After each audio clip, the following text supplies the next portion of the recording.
What's going on, guys? I'm your host from the East Coast, Gene the Man 94, here to give you guys my WWE RAW review for October 3rd, 2016. Now, I didn't review Raw last week because I thought it was just hot garbage. This one was a little bit better, still kind of meh, but we had some good moments in this Raw, and I think they were worthy to be talked about. So yeah, let's get right into the show. So Raw kicked off with Roman Reigns. He came out, said, he's the first U.S. champion of his bloodline, and his bloodline runs deep. He is the guy, and, was just boasting himself up. So, of course, Lana comes out. Not Rusev. It was just Lana. Lana came out. She said, Rusev doesn't know she's out here. Reigns is like, wait, there's like 60 TVs back there. He's gotta know. Plus, you're probably like the only female in the world that wants him. So, pretty sure he knows exactly where you are. She was like, yeah, that's funny considering we're trying to negotiate. And Reigns like, wait, now we're negotiating? When did this all happen?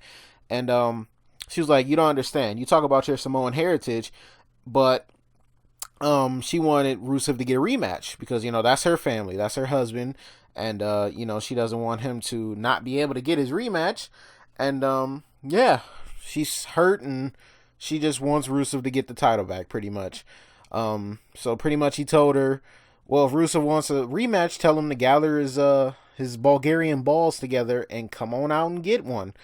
Lana tells him to go to hell, and then Rusev comes out, of course, and they brawl again. It seemed like Rusev had got the upper hand on Roman, though, because, he kicked him over the barricade and walked away with the title, all the way up to the entrance ramp, the top of the entrance ramp. But that wasn't it. Rusev went to turn to, go back to the back because he thought, he got a victory. And then Roman Reigns, who obviously maneuvered his way through the crowd to get back on stage, came out of nowhere and Superman punched Rusev and pretty much got his title back from him. So that was I like that segment. It didn't go that long. It got straight to the point. Roman was kind of funny on the mic. He was like, if you want me to go to hell, then I'm taking both of you with me.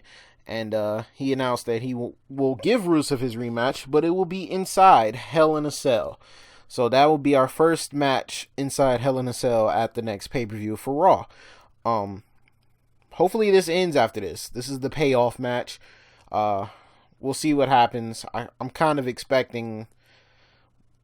I'm not even going to talk about it yet. But yeah, we'll see where it goes from there. But yeah. They trying to give Lana a little bit more exposure during the segment. And, yeah, it didn't drag on too long, so I enjoyed it. So, they kick it off with the first match, a Cruiserweight match. TJ Perkins versus the Brian Kendrick. Now, these two faced off at Clash of Champions. TJ Perkins retained his title. In the beginning of that match, Brian Kendrick didn't want to shake his hand. Because, during every Cruiserweight match before they start, they shake hands. It's just a new element they add. I think they did that in the CWC. And, yeah, so he didn't want to shake his hand. And then after TJP beat him at Clash of Champions, he headbutt him with, he cheap shotted him with a headbutt. So, they have some tension towards each other. Then during this match, TJP didn't want to shake Brian Kendrick's hand. And I thought they said last week it was going to be for the Cruiserweight Championship, but maybe they just tried to cover that up because it was an accident. But yeah, so they had their match. I like how TJP started off aggressively. Kendrick is the veteran, of course, but TJP really went after him because he was mad he got headbutt. He was trying to be respectful and the respectful, honorable champion, and Kendrick wasn't having it. He's being the heel. He's the man with the plan.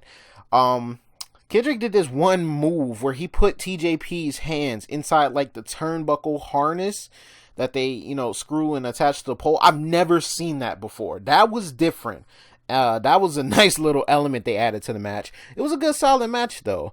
Something you could expect from a Cruiserweight match. Maybe not everything, because I think they've watered it down some. But, yeah, so it was a pretty good match. But TJP got a reality check because Kendrick caught him slipping and maybe even cheated just a little bit. And, TJP winded up in the Captain's Hook submission, and he tapped. And I'm just like, we're going to 50-50 book this thing, huh? They've already done it. They've already had Kendrick beat TJP. It wasn't for the title, but their second match, and he's already beat him. So, I don't know where this rivalry is going to go. I liked how they were doing the video packages and everything, but just to have him beat him, pretty much clean, and make him tap out, that doesn't help your champion. He just became champion a few weeks ago. If you were gonna have Kendrick win, have him win dirty. Can't have him win clean like that.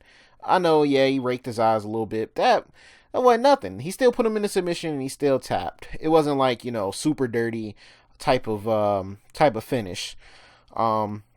So after that, Kendrick was just laughing at him like, yeah, see, I got you. I got the advantage on you. And we'll see where their rivalry continues from there. I liked everything up into the finish. Like I said, it shouldn't have been a clean victory for Brian Kendrick, the Brian Kendrick. But I don't know. I hope they just don't 50-50 book this. I don't know. So Seth Rollins had a sit down with Michael Cole. And he says he's cleared to wrestle, but they advise him not to yet. He's still dealing with that rib injury a little bit. He still thinks Stephanie is out to get him, and he's going to break them down one by one and cancel the Kevin Owens show. After this, we had Braun Strowman versus a jobber. He killed him. And then Braun Strowman was interviewed by Byron Saxton after the match, and he was just like, is this all you got? Is this the best that Mick Foley can give me? Next week, if he doesn't give me a real challenge, there may not be a next week. And this is the personality of Braun Strowman that I knew he had coming out now. Now he wants a challenge. He doesn't want to squash jobbers anymore. He's done. He's finished, and he's done. He wants to move on to greener pastures and actually have somebody who's going to be a legitimate threat. Do I think they're going to get a legitimate threat? No. They're probably going to give him Big Show or Mark Henry, to be honest. But at least it won't be a jobber, I guess, right? Yeah. No? Okay. After that, we had Sasha warming up for her match because she was in the main event against Charlotte for the Women's Championship. And Bayley came up to her, wished her good luck in the main event. She wishes she was there, but she's happy that Sasha's going to be at least there. And she told her to go out there and take the title away from Charlotte. They're going to have a future rivalry. I see it coming. I can definitely see it coming. Just, they're too good of friends. Sasha's been babyface. She's going to eventually turn heel. And then her and Bayley are going to have their rivalry. It'd be nice to see them face off at WrestleMania. That'd be a great match to see. I would enjoy it. I really would. So she was just warming up. After that, we had Kevin Owens come out with Chris Jeri-Ko to respond to Seth Rollins. And we got the best segment of the night here. Okay, this was a great segment. So they came out, Kevin Owens was dogging out Seth, saying he should just stand on the sidelines like the doctor said if he was smart. But he's probably not that smart because he's a stupid idiot. He doesn't deserve a rematch. He lost the Clash of Champions. He can blame whoever, but he should just blame Kevin Owens because he's the one who beat him. And there's nothing he can do about it. Owens said that he has Jeri-Ko out here because, he has a proposal. Because, Seth was complaining about the ref. So why not having quote-unquote impartial ref to, keep track of the match and keep everything together. And he wanted Chris Jeri-Ko to be the special guest referee if he was to give Seth Rollins a rematch. And Jericho was like, yeah, that sounds good. I'll have a nice little jersey, a referee jersey I could wear for that. But how about this? And then he proposes that they go after the New Day so that they can be the WWE Tag Team Champions and Kevin Owens can be the Universal Champion at the same time. It'll be the first time it happened with that new title. Owens was like, yeah, but I got a lot on my plate. I'm the Universal Champion. I don't really know. And Jericho was like, what, man? It's not like I was asking for a match against you, and then it got real serious. He looked right at him. I'm just like, there it is. They're setting up for that rivalry. Jericho's probably going to turn face in the near future. The crowd wants to cheer Jeri-Ko now. Normally, he should just stay heel, but I think in this instant, he should definitely go back to being a face. His catchphrases, his promos, his matches, everything is great about Jeri-Ko right now. I don't know what that DDP yoga is doing to him, but it's just producing great things, and he's just been great. I don't want him to leave. I don't. I wish he'd stay around for a few more years. Forget Fozzy, forget Torrin. Who cares about all that? Just stay in the WWE, Jeri-Ko, because you're awesome. And then Owens quickly was just like, hey, yeah, let's go for the titles. Yeah, tag team titles. Yeah, let's do it, man. Yeah, me and you, tag team. Yes, let's do it. Let's go after the New Day. So they started being friends again after that. And then, of course, the New Day came out and was like, whoa. Y'all not about to beat us for the titles? Y'all don't even have the best friendship in the WWE. You know who got it? Ho. The New Day got it. They are the best friends in the WWE. And Jeri-Ko was like, are you questioning our friendship, Kofi? Because Kofi was the one saying it. He was like, you're on the list. He put Kofi on the list. And then Big E started talking. And they was like, you know what? If you guys want a championship match, we got to do a championship huddle. Like, Owens, you can be in it. You're a champion. But Jeri-Ko, not so much. Jeri-Ko was like, wait, are you questioning my championship pedigree? You're saying I'm not allowed in this championship huddle? You just made the list. And then he put Big E on the list. And then Kevin was like, Xavier was laughing at it too. He was like, oh, Xavier, you were laughing at it? Well, guess what you're about to get. And Xavier's just sitting there like, no, please don't do it to me. No, not me. No, anybody but me. Please, I didn't laugh. I'm sorry, please don't. And then he put him on the list. It was just hilarious, man. Their chemistry is just incredible. And it was just an all around hilarious segment. It wasn't like they were trying to force being hilarious. It was just natural to me. Then after that, they were just spewing insults back and forth. And then Owens was like, they feed kids questionable cereal, and they jump the shark together, which apparently is the what is it, a Happy Days reference? I forgot what it means, but I remember it from Happy Days, I believe. And and then Woods chimed in. He was like, one, we don't swim, trying to pretty much ignore the reference. And then two, when's the last time you jumped over anything? And then he had one of those super hot fire moments. It was just incredible. It was just hilarious. And then this guy Kevin Owens, this man is outrageous. He put Xavier on the list again. Xavier's like, oh, come on, man, I'm already on the list, don't do it again. And he put him on for a second time. I was dying. This segment had me rolling. I enjoyed everything about this. But it was an excellent segment. And then they set up a non-title match, but they were like, you guys aren't dressed and ready to do it yet, so we'll do it later. So after that, Sami Zayn pretty much had an enhancement match versus Titus O'Neil. Not much to talk about here. Sami beat him easily. Sheamus and Cesaro bickering backstage about everything. Foley pops up in the locker room and says he put them as a team, so they can bond on the inside of the ring and outside. They were, bickering about having to travel together and all this other stuff.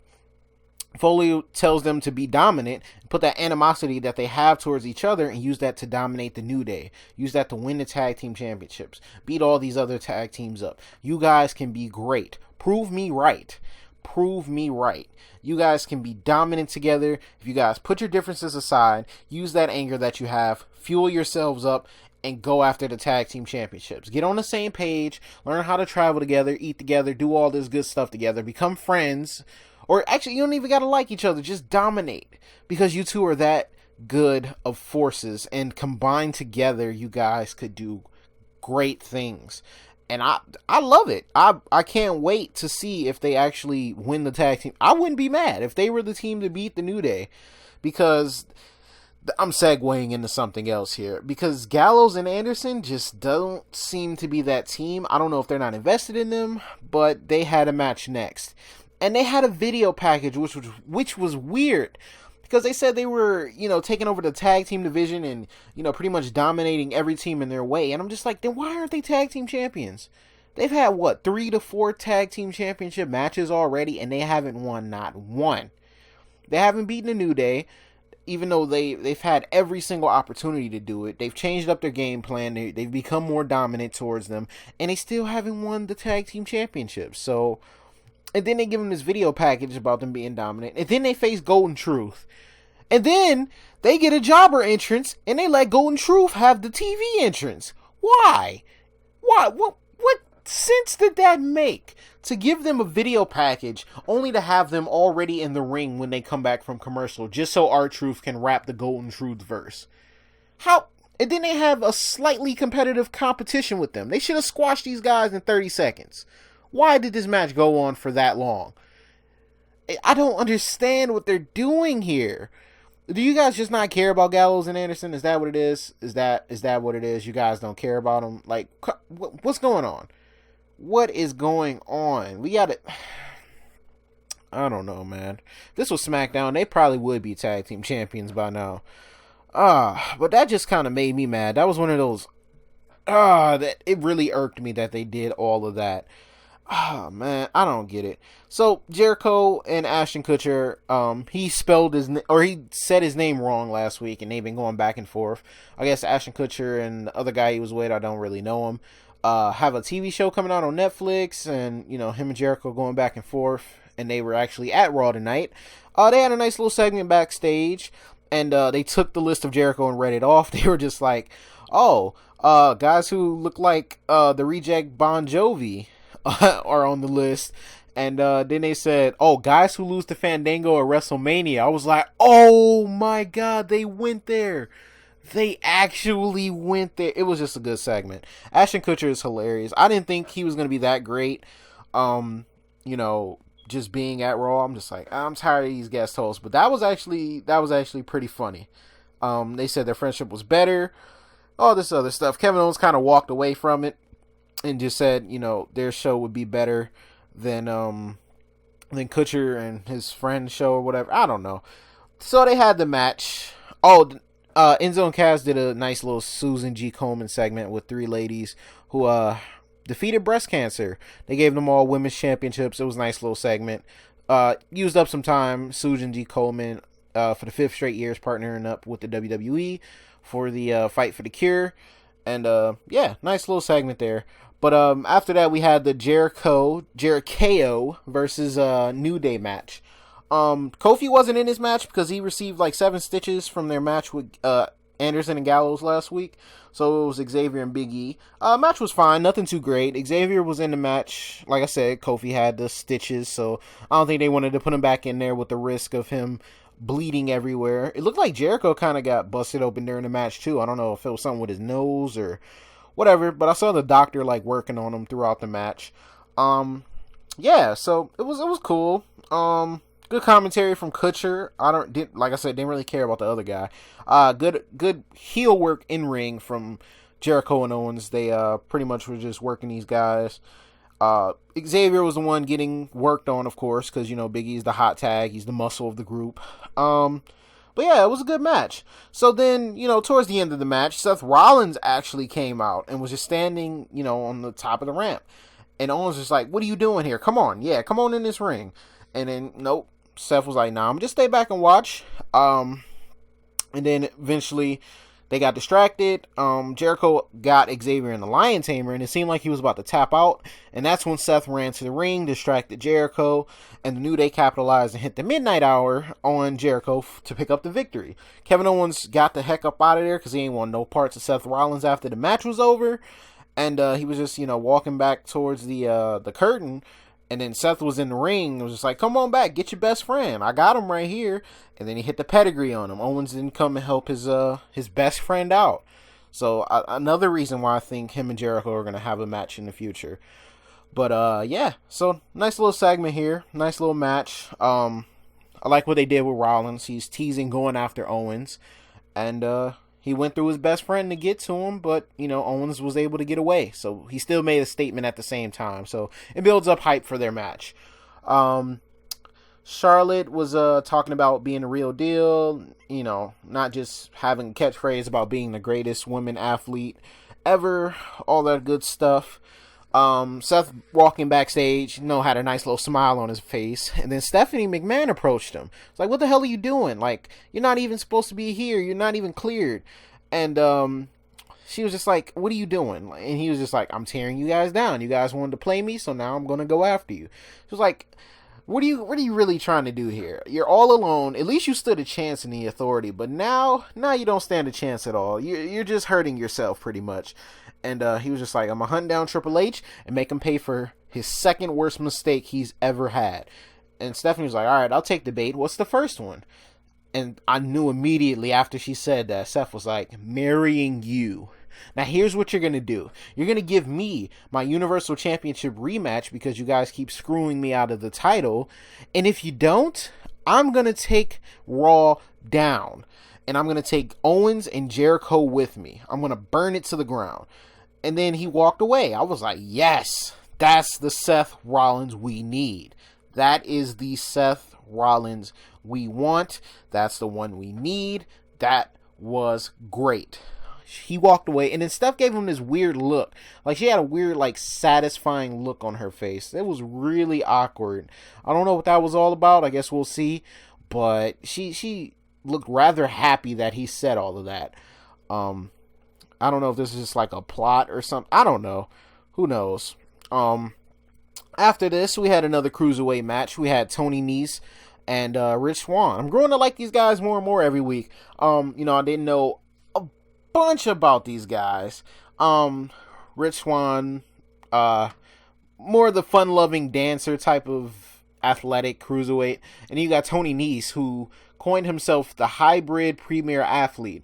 And this guy is just like a cruiserweight on steroids, but he's not on steroids. I'm not saying he's on steroids, but this man is just, what the things he can do, he's really the hybrid athlete. He's powerful and quick. That's a deadly combination.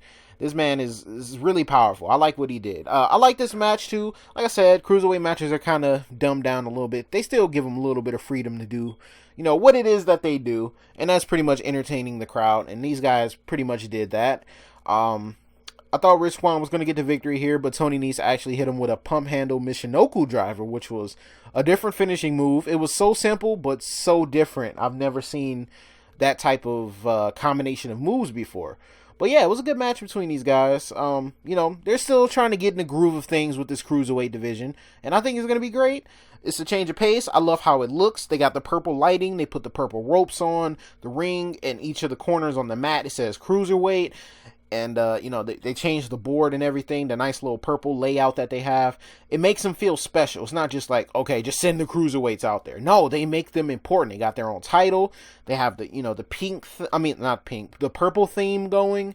It's just great. I like how they're doing it. They're making them feel like they actually matter. So as this cruiserweight division progresses more, you'll see a bunch of different more type of matches, a bunch of different more cruiserweights coming in. Hopefully they incorporate Neville, because I think Neville would be a great cruiserweight to add to that division, because they're not doing anything with him. Just might as well add him to the cruiserweight division. Maybe he can win the cruiserweight championship one day, because I'm pretty sure he's not going to win the U.S. championship or the Universal championship anytime soon. So yeah, they had a good match though. Cesaro and Sheamus face jobbers. They still haven't clicked as a team yet, but they are definitely dominant. Mick Foley is half right about them. They're definitely a dominant team, but they just aren't on the same page. But they won easily against two jobbers. I'm thinking these guys are going to be future tag team champions. I was talking about it earlier, but I don't know, man. It's something about them. Cesaro's powerful as well, but so is Sheamus. But Cesaro can do the more athletic things, and he doesn't have to overdo it, because, his power is already good enough. But, Sheamus is like the supreme muscle, the overbearing muscle. And Cesaro has the muscle, and he also has the agility, too. So, these two could be a devastating, they're a weird tag team, but it could work, like Mick Foley said. So, I'm waiting to see them, get on the complete 100% same page, because they're already killing jobbers. So, once they are together, they're a team, they're focused on the goal of winning the tag team championships. Watch out for these two. It's gonna be good. So now we have the main event, which I'm glad this was the main event. They gave the women the main event. It was a WWE Women's Championship match. Charlotte, the champion, versus Sasha Banks. Now, backstage, Charlotte was confronting Bayley. She called her, like, Dora the Explorer. It was like, oh, Bayley's gonna grow up one day and finally win the championship, maybe. But now, I gotta go, because I gotta go main event, because, I'm the champion. Pretty much embarrassing her. And, Dana was with her. She was like, all right, come on, Dana, let's go. So Dana didn't walk away. She didn't. She stayed back there, and she tried to, do her patented pat on the head to pretty much embarrass Bayley again. And then she tried to hem her up, because Bayley moved her hand off her head, like, yo, don't do that. She tried to hem her up on the wall, and Bayley threw her into one of those, like, what are the metal freaking crates that they have backstage that they carry all the equipment in and stuff. She slammed her into one of those, and Dana was done. She wasn't going out there to be by Charlotte's side. She wasn't helping her. And this was great, because it was a one-on-one match now between Charlotte and Sasha. 1-on-1. No Dana, no Bailey, no nobody. Nobody was out there. It was just them two going at it, giving their all in this match, and that's exactly what they did. I love this match. They still they're still doing these dangerous things, but it's okay, I guess, because I don't know, man. I'm just worried, Sasha, because she has a history of getting injured. Like, she gonna hurt her head one day. She gonna get a concussion or something. She keep landing on the turnbuckle and doing them suicide dives, which are risky. Cesaro almost killed himself at Clash of Champions doing that. But yeah, it was a good match though. Charlotte, worked majority of the match over. Sasha's back, of course, from SummerSlam being injured and everything. She was going to work that over to eventually, either hit the natural selection order or put her in the figure eight, so she's forced to tap out. But yeah, it was a good match between these ladies. They put on a show. They had the crowd interested. They were invested in the match. Charlotte got the good heel heat. Sasha got the good comeback and everything. Charlotte did... she normally just does like the moonsault to the outside of the ring, but she did a corkscrew moonsault, and I was like, oh my god, you're like 6'8". How are you doing this? That was incredible. Charlotte's incredible as an in-ring performer, on the mic, promos, heel, all of it. Charlotte is just great. She has that Flair mentality, and Ric Flair pretty much let her, learn on her own. I'm sure he taught her some things, but she just has it. In my best Jeri-Ko impression, she has it. But yeah, great match. Again, these two know each other so well. They were a team in NXT, which I love the video package they showed at the beginning. They showed a nice little video package of them from their days of NXT, pretty much saying, they both came up together, they both taught each other everything they knew, and then, one day I think it was Charlotte eventually turned on her. She became, women's champion of NXT, and their rivalry was born from there. Best friends turn rivals, which is what makes these matches so much more better when best friends are fighting each other, which is why Sami Zayn and Kevin Owens was great. So, after she did that corkscrew moonsault to the outside, she got her back in the ring.